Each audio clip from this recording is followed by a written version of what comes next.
Bapak, kami mengucap syukur buat hari ini. Terima kasih Tuhan. Tuhan hadir dimanapun kami berada. Kami percaya Tuhan, hadirat-Mu, urapan-Mu menyertai setiap kami. Tuhan, bukakan rahasia firman-Mu bagi setiap kami hari ini. Urapi hamba-Mu yang tidak ada apa-apanya. Sampaikan isi hati-Mu bagi kami. Di dalam nama Tuhan kami Yesus Kristus, kami buka hati bagi firman-Mu dalam nama Yesus. Haleluya. Amin, amin, amin. Iya, shalom saudara di mana saja Anda berada. Saya percaya Tuhan menginginkan kita terus bertumbuh di dalam keadaan apapun, di dalam situasi apapun. Tuhan mau kita bertumbuh, ya, tetap sehat jasmani dan rohani. Iya, hari ini saya diberikan tema tentang sehat secara rohani.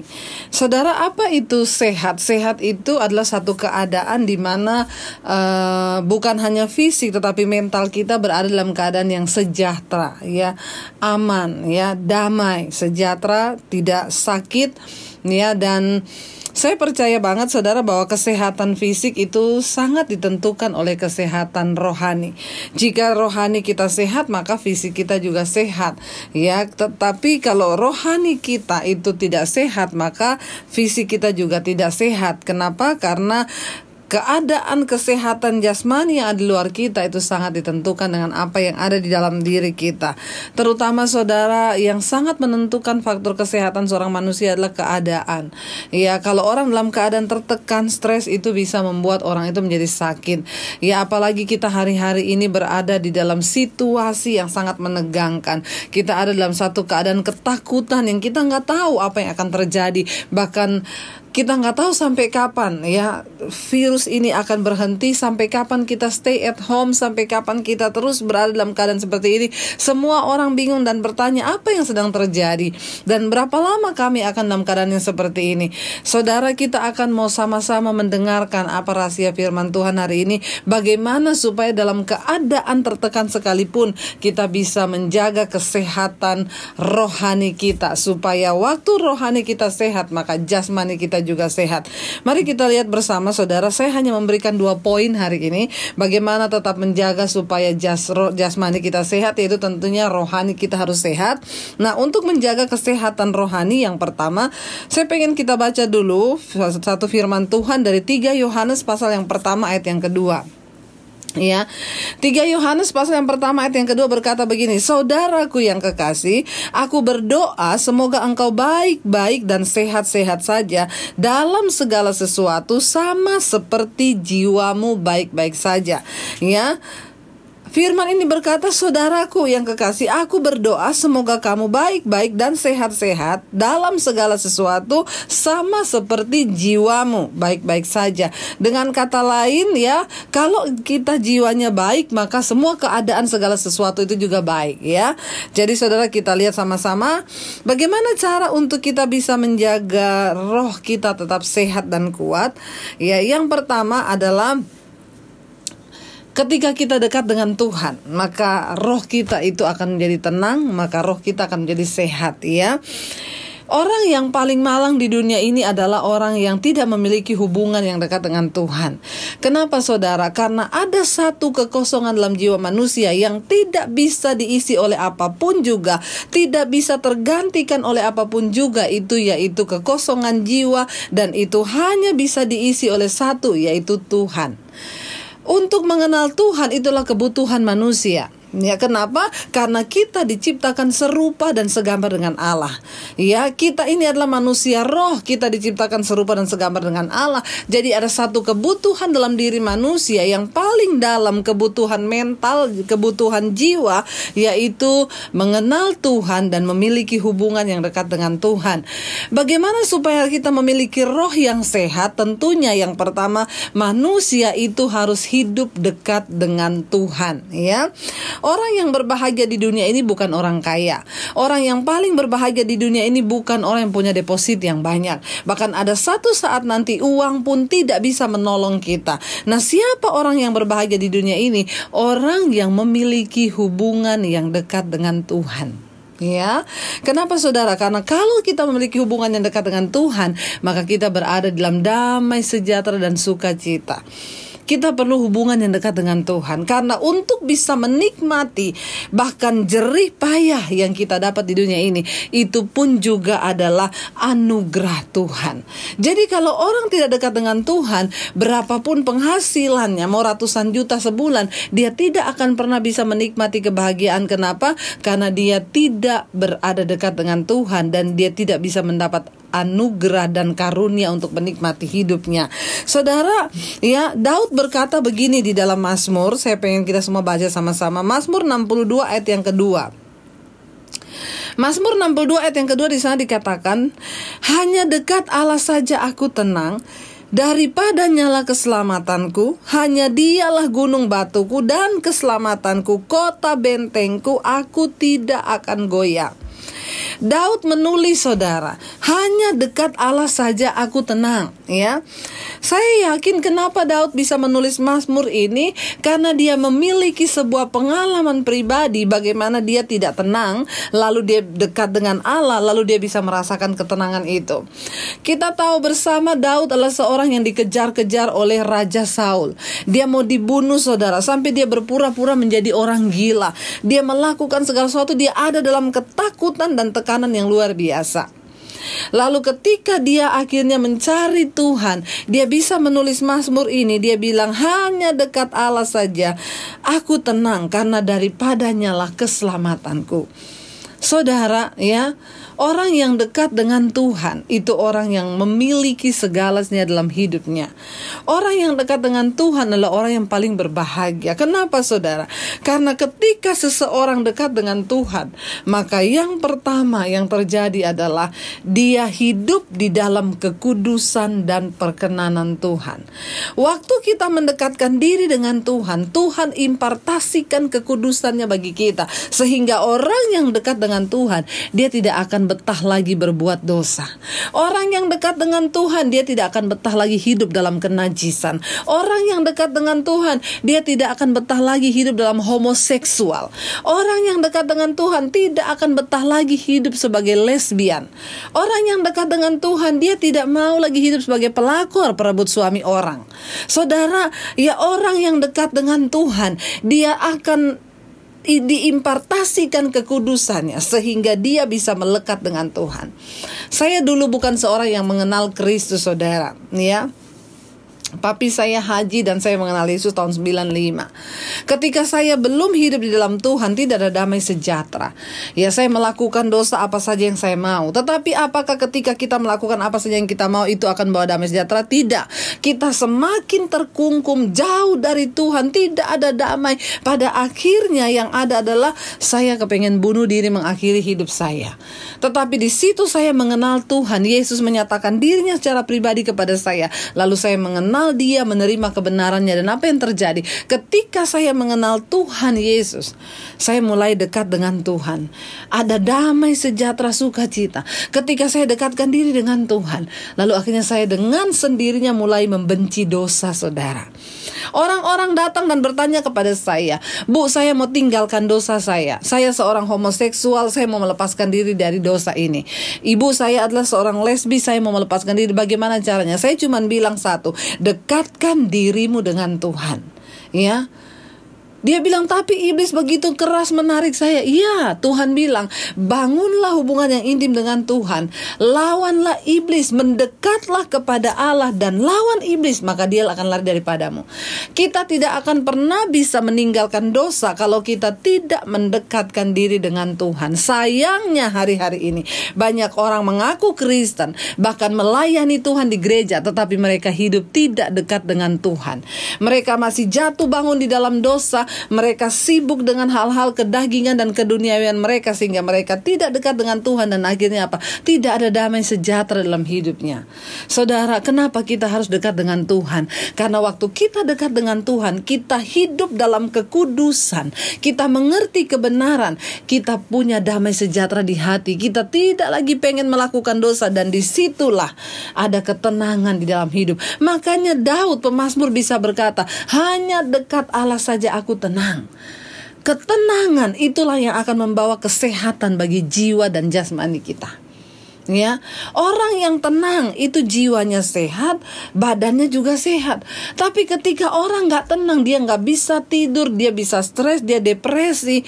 Hari-hari ini saya banyak mendengar saudara orang mulai bersaksi, ibu saya gak bisa tidur, saya tadinya darah tinggi, saya gini. Tapi semenjak saya lihat khotbah-khotbah ibu di channel YouTube ibu, saya mulai hari-hari ini bisa tidur. Saya mulai tenang, saya gak darah saya tidak naik lagi. Kenapa saudara? Karena ada ketenangan. Waktu dia mendekatkan diri dengan Tuhan, tidak ada cara lain. Bagaimana engkau mau sehat secara jasmani dan rohani? Nomor 1, dekatkan dirimu dengan Tuhan. Daud pernah mengalami stres yang luar biasa ketika dia mau dibunuh oleh raja. Yang mau bunuh dia tuh raja loh saudara. Itu kayak presiden di satu bangsa, dan dia disuruh cari akan dibunuh saudara. Ya bayangkan bagaimana kesetresannya Daud menghadapi itu. Tapi kenapa pada akhirnya dia bisa menulis Mazmur, dia bilang hanya dekat Allah saja aku tenang, karena dia pernah mengalami situasi di mana tidak ada ketenangan. Lalu dia mendekatkan diri dengan Tuhan. Di dalam hadirat Tuhan itu ada ketenangan yang sejati. Tempat teraman hari-hari ini adalah masuk dalam hadirat Tuhan. Ketika menghadapi situasi yang seperti ini, kekacauan di depan mata, bahkan kita tidak pernah tahu sampai kapan ini akan terjadi. Tempat terindah dan tempat terbaik itu adalah di dalam hadirat Tuhan. Karena itu saudara, yang pertama, kalau kita mau sehat secara jasmani dan rohani, dekatkan dirimu dengan Tuhan. Lalu yang kedua saudara ya, bagaimana caranya kita bisa menjaga kesehatan rohani kita? Yang kedua di sana saudara, saya mau kasih tahu buat kita semua sesuai firman Tuhan tentunya, bagaimana kita bisa memiliki roh yang sehat, yaitu dengan cara kendalikan dirimu. Ya, mari kita kendalikan diri kita. Kenapa saudara? Karena orang yang bisa mengendalikan dirinya, ya dia seperti orang yang bisa merebut kota saudara. Ya, orang yang menguasai diri, Alkitab berkata seperti seorang pahlawan yang bisa merebut kota. Saudara bayangkan, merebut sebuah kota itu sulit sekali. Tapi orang yang bisa menguasai dirinya, dia lebih dari seorang pahlawan yang bisa merebut kota. Ya, mari kita baca dulu sama-sama ayat firman Tuhan di dalam Amsal 25 ayat yang ke-28. Firman Tuhan berkata di sana, Amsal 25 ayat yang ke-28. Orang yang tak dapat mengendalikan diri adalah seperti kota yang roboh temboknya, ya. Ayat ini berkata, orang yang tidak dapat mengendalikan diri adalah seperti kota yang roboh temboknya. Bagaimana kita bisa memiliki kesehatan rohani waktu kita dapat mengendalikan diri kita? Karena orang yang tidak bisa mengendalikan diri, dia seperti kota yang temboknya itu roboh. Kota kalau temboknya udah roboh itu gak ada perlindungan saudara, maka serangan dari manapun bisa masuk. Tapi ketika kita bisa mengendalikan diri, maka kita sedang membangun tembok atas hidup kita. Iblis tidak bisa menyerang kita dari segi apapun juga. Saudara, saya sangat yakin dan percaya, kita juga percaya bahwa kesehatan fisik itu sangat tentukan oleh kesehatan rohani kita. Waktu roh kita kuat, maka fisik kita kuat. Satu kali saya menangani kasus, ada seorang ibu saudara, suaminya berselingkuh. Lalu ibu ini tertekan, dia syok, dia depresi. Kenapa? Karena suaminya itu orang yang baik-baik. Suaminya itu selama ini suami yang baik-baik saudara. Mereka menikah sudah puluhan tahun. Dia merasa suaminya ini suami yang luar biasa bagi dia. Ya, tetapi satu kali ada badai yang luar biasa menerpa, ketahuan suaminya selingkuh saudara. Nah, waktu ketahuan suaminya selingkuh, ibu ini depresi, dia stres berat saudara. Kenapa? Karena masalah itu akhirnya masuk ke dalam jiwanya. Ya, lihat cara kerja iblis dan cara kerja masalah dalam jiwa kita. Masalah yang tadinya berada di luar diri, yaitu perselingkuhan suaminya, akhirnya masuk ke dalam dirinya, masuk ke dalam jiwanya. Ya, saudara, ya, kenapa bisa masuk? Ya, karena memang dia mengizinkan masuk, dan memang ya harus masuk, karena yang berselingkuh itu suami kita, orang yang kita kasih dengan segenap jiwa. Ya, makanya ada yang bilang kalau mengasihi itu nggak usah segenap jiwa, setengah jiwa aja gitu ya. Jadi kalau dia selingkuh, kita nggak terlalu sakit jiwanya, ya. Tapi jangan saudara ya. Lalu akhirnya saudara, dia terpukul, dia stres luar biasa. Sampai akhirnya saudara, ibu ini nggak bisa berdiri. Dia kalau berdiri itu badannya berkeringat dingin, lalu kakinya itu lemes. Dia jatuh saudara beberapa kali pingsan dan bahkan kayak orang yang kehilangan kekuatan dan ya seperti lumpuh saudara. Saudara bisa bayangkan ketika tekanan masuk ke dalam jiwa. Lalu jiwa kita teracuni oleh kepahitan, kekecewaan, sakit hati, kesedihan, marah bercampur semua dalam jiwa, mempengaruhi kesehatan fisik. Apa yang terjadi? Berdiri saja dia nggak kuat, kayak mau lumpuh, kehilangan kekuatan. Akhirnya saudara, suaminya berinisiatif untuk membawa dia ke psikolog, psikiater. Padahal suaminya sudah bertobat, suaminya memutuskan perempuan itu, suaminya mau hidup baik-baik lagi, suaminya berlutut di bawah kakinya dan meminta pengampunan. Tapi karena persoalan itu sudah masuk ke dalam jiwa, maka itu mempengaruhi seluruh tubuh. Lalu akhirnya saudara, bukan cuma dia berasa mau lumpuh, tapi saudara kalau malam gak bisa tidur, sulit untuk tidur ya. Akhirnya dia datang ke psikiater, psikiaternya bilang begini, "Ibu, saya sudah sering menangani pasien yang seperti ini. Saya cuma mau bilang sama ibu sama bapak, ya ibu akan seperti ini itu selama 6 bulan. Ya itu normalnya. Ya itu normalnya," dia bilang, menurut ilmu ya psikiater itu jiwa ibu akan terganggu itu mungkin selama 6 bulan bahkan bisa 8 bulan, itu up and down terus seperti itu. Ya jadi bapak sama ibu harus siap menghadapi ini dan ya saya kasih obat penenang. Jadi ibu kalau mau tidur malam minumlah obat ini. Tapi apakah itu menolong saudara? Ya menolong cuma kalau mau tidur, karena itu obat menenangkan, lalu juga ada obat tidurnya, jadi dia tertidur. Tapi ketika terbangun tengah malam, dia ingat lagi, dia sedih lagi, dia stres lagi saudara. Seperti itu terus, lalu akhirnya dia merasa ada yang gak beres ya. Lalu tiba-tiba dia menemukan channel YouTube saya, lalu dia melihat khotbah-khotbah saya dan dia akhirnya menghubungi saya saudara ya lewat telepon. Ketika dia menelpon saya, ya dia ajak saya ketemu saudara. Waktu saya ketemu dengan dia, ya saya mendengarkan semua ceritanya, keluhannya. Dia cerita suaminya ini baik, lalu gini-gini terjadi begini-begini, sampai akhirnya dia menceritakan kepada saya bahwa dia sudah konsultasi ke psikiater. Kata psikiater, "Bu, saya akan seperti ini selama 6 bulan. Itu normal manusia biasa yang bisa sembuh." Lalu waktu mendengar hal itu saudara, saya cuma bertanya sama ibu itu gini, "Bu, dan ibu mau selama 6 bulan ibu hidup seperti ini? Ibu lututnya lemes seperti mau lumpuh, ibu dikuasai kemarahan, kekecewaan, ibu gak bisa tidur setiap malam, ibu mau?" Ya, dia bilang, "Ya tapi kan ini sudah terjadi, tapi saya sekarang mau tanya aja, ibu mau apa enggak sampai 6 bulan? Kalau saya lihat keadaan ini, ibu biarkan terus seperti ini, lalu tiap hari ibu bertengkar sama suami, ibu ingat lagi, ibu ungkit lagi suami yang tadinya udah mau bertobat, akhirnya tidak merasa tenang. Dan kalau ini terjadi sampai 6 bulan seperti ini, Bu, saya bisa yakin ibu bisa depresi bahkan gila. Kenapa? Karena jiwamu tuh sakit." Lalu dia bertanya kepada saya, "Lalu saya harus gimana sekarang, Bu Debbie?" Ya kuncinya cuma ibu mau gak satu? Saya mau tanya, ibu mau gak satu? Apa? Kendalikan dirimu. Ketika kita tidak bisa mengendalikan keadaan di sekeliling kita, maka ada satu kata saudara, engkau bisa mengendalikan dirimu. Karena kita manusia tidak akan pernah bisa mengendalikan semua keadaan di hidup kita. Ya, mau sehebat apapun ibu menjaga suami ibu, buktinya toh juga selingkuh. Artinya kita kan gak bisa mengendalikan semua hal. Sehebat apapun kita menjaga anak-anak kita, satu saat anak kita bisa mengecewakan kita. Ya, makanya saya tuh ibu-ibu yang konseling, "Ibu, anak saya tuh begini." Saya bilang, "Ibu, ya dengar ya Bu ya, jangan berusaha mengendalikan segala hal dalam hidupmu karena ibu akan stres.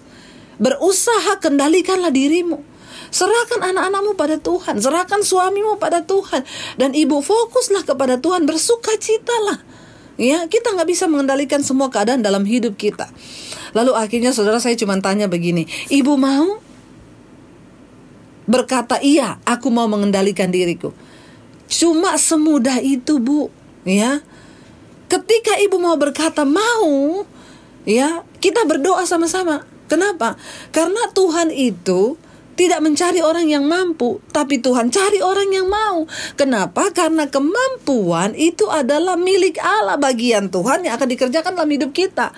Makanya saudara, orang tuh kalau mau bertobat, jangan mikir kamu mampu atau tidak dulu, tapi kamu bilang dulu mau. Yes, aku mau, Bu. Aku mau tinggalkan homoseksual, aku mau tinggalkan lesbian, aku mau tinggalkan narkoba, aku mau berhenti rokok, aku mau dulu, mau. Kenapa? Karena kesanggupanku adalah pekerjaan Allah di dalam aku. Tuhan yang akan memampukan. Lalu akhirnya dia bilang, iya Bu, saya mau Bu. Sambil nangis ibu ini dia bilang, saya enggak mau tertekan seperti ini 6 bulan. Memang bisa gila saya Bu. Setiap hari di otak saya itu cuma berpikir gini, 6 bulan. Ini aja saya baru lewati 1 bulan. Saya sampai kayak begini nih 6 bulan. Akhirnya itu terekam di memorinya, turun ke otaknya, sampai ke hati, ke jiwanya. Dia terpuruk saudara. Semakin terpuruk, semakin terpuruk. Ketika bertemu saya hari itu, saya bilang, ayo Bu, kita berdoa. Saya mau bilang, ibu bisa sembuh hari ini. Ketika ibu mau berkata, yes, aku mau mengendalikan tubuhku, aku mau mengendalikan diriku sesuai dengan firman Tuhan. Lalu saya katakan kepada dia, Bu, ketika Daud menghadapi tekanan yang begitu hebat, akan dibunuh oleh Saul, ini berbicara tentang mau kehilangan nyawa, ya. Daud berkata, hai jiwaku, mengapa engkau tertekan dan gundah gulana di dalam aku? Pujilah Tuhan, hai jiwaku. Bagaimana cara kita mengendalikan diri kita? Dengan memerintahkan supaya jiwa kita ini melakukan firman Tuhan. Kalau hari ini Anda sedang tertekan, dengan adanya virus corona ini membuat orang tertekan saudara. Memikirkan apa yang akan terjadi ke depan, banyak orang tertekan. Lalu depresi, lalu stres, akhirnya berantem di rumah tangga, suami istri ribut. Kenapa? Karena dipicu oleh sebuah keadaan yang tidak mengenakan. Ya, tetapi inilah saatnya kita harus memerintahkan diri kita dan mengendalikan diri kita dan berkata, hai jiwaku, pujilah Tuhan. Ya. Beberapa waktu yang lalu ketika corona ini mulai merebak, lalu kita nggak boleh beribadah, kita semua stres, semua jadwal pelayanan dibatalkan. Ya bukan cuma itu, ketika kita dengar orang meninggal, hamba Tuhan meninggal, teman-teman pelayanan meninggal. Ya, saya melihat tetangga berapa rumah saya dapat kabar meninggal. Kenapa? Kena corona. Aduh, rasanya corona itu mendekat ke rumah kita gitu ya. Lalu apa-apa itu kita tuh ketakutan, kita parno saudara. Mau pegang pintu harus semprot-semprot. Mau apa semua, ya memang kita harus menjaga kesehatan. Tetapi ya, ketakutan itu akhirnya merasuk saudara. Virus yang tidak terlihat itu bisa mengendalikan jiwa kita sampai kita ada dalam ketakutan. Sampai akhirnya saudara, kita batuk saja sedikit leher kata, aduh jangan-jangan saya corona ya. Meriang dikit demam, aduh corona. Ya, padahal Alkitab bilang apa yang engkau takutkan itu bisa terjadi kepadamu. Karena apa yang engkau takutkan itu bisa jadi engkau imani. Dan sesuatu yang kita imani itu bisa menimpa kita. Ya. Lalu saudara, kenapa virus yang kecil yang tidak terlihat itu bisa merasuki kita? Sementara Tuhan yang sama-sama tidak terlihat, kenapa Tuhan tidak ada di hati kita hari-hari ini? Ya, buang jauh-jauh semua ketakutan itu. Mulai perintahkan kepada jiwamu, hai jiwaku, pujilah Tuhan. Lalu saya berdoa buat ibu itu hari itu. Bu, ya, memang secara ilmu kedokteran psikiater berkata ibu bisa sembuh 6 bulan. Tapi kita punya Tuhan yang hebat, Bu. Tuhan yang bisa bekerja melampaui batas keterbatasan manusia. Sejauh mana? Sejauh ketika ibu berkata ibu mau, yes, aku mau mengendalikan jiwaku sesuai firman Tuhan. Lalu hari itu saya berdoa, dia nangis saudara. Dia nangis, dan pada hari itu juga dia telepon suaminya saudara. Suaminya kaget. Dia menelpon untuk pertama kalinya tanpa rasa marah, tanpa rasa dendam. Dan saya mendengar kesaksian besokannya dia bilang, ibu, suaminya juga berkata kepada saya, Bu, puji Tuhan, sejak dia ketemu ibu hari itu dia sudah tidak minum obat tidur lagi. Wow saudara, ketika kita mau berkata ya bahwa aku mau sembuh Tuhan, kitalah yang mengendalikan diri kita saudara. Apakah satu saat ibu ini bisa down lagi? Bisa, ketika dia membiarkan ya perasaannya yang menguasai dia, ketika dia membiarkan serasa sakit hati, sesuatu yang dari iblis yang bisa menguasainya. Hari ini kita mau berkata saudara, tidak ada pilihan lain. Kita mau bilang, Tuhan, Kami mau yang pertama dekatkan diri dengan Tuhan, tinggalkan semua dosa, buang semua kenajisan supaya ada ketenangan. Karena ingat, dosa itu pencabut damai sejahtera nomor 1 dalam hidup manusia. Yang kedua, kita mau bilang, Tuhan, aku mau mengendalikan diriku. Aku tidak mau jadi kota yang roboh, tapi aku mau menjadi seorang pahlawan. Aku berkata, hai jiwaku, tunduklah kepada firman Tuhan. Hari ini saudara, ketika engkau mau berkata seperti itu, saya yakin dan percaya maka kita akan punya jiwa yang sehat, tubuh yang sehat. Karena kita gak ada pilihan hari-hari ini. Pilihan kita hanyalah kembali kepada Tuhan. Pilihan kita hanyalah percaya kepada firman Tuhan. Mari saudara, saya mau mengajak saudara semua yang mendengarkan tayangan khotbah hari ini. Kita mau berkata, Tuhan, aku mau kembali kepadamu, mendekatkan diri dengan Engkau. Yang kedua, aku mau mengendalikan hidupku, tubuhku, jiwaku sesuai dengan firman-Mu. Kami percaya Engkau yang memberikan kami kekuatan. Mari angkat tanganmu saudara. Kau kuatkan aku bertahan, Kau harapan dalam kesesakan, Kau buktikan kesetiaan-Mu Tuhan. Engkau Allah Immanuel, Kau kuatkan aku bertahan, Kau harapan dalam kesesakan, Kau buktikan kesetiaan-Mu Tuhan. Engkau Allah Immanuel.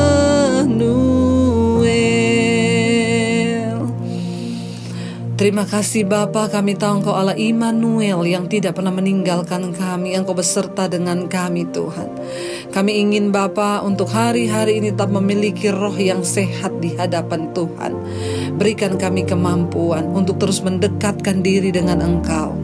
Berikan kami kemampuan Tuhan untuk terus berkata ya kepada firman-Mu. Sebab Tuhan tidak mencari orang yang mampu, Engkau mencari orang yang mau. Karena kemampuan adalah bagian Tuhan yang akan dikerjakan bagi kami.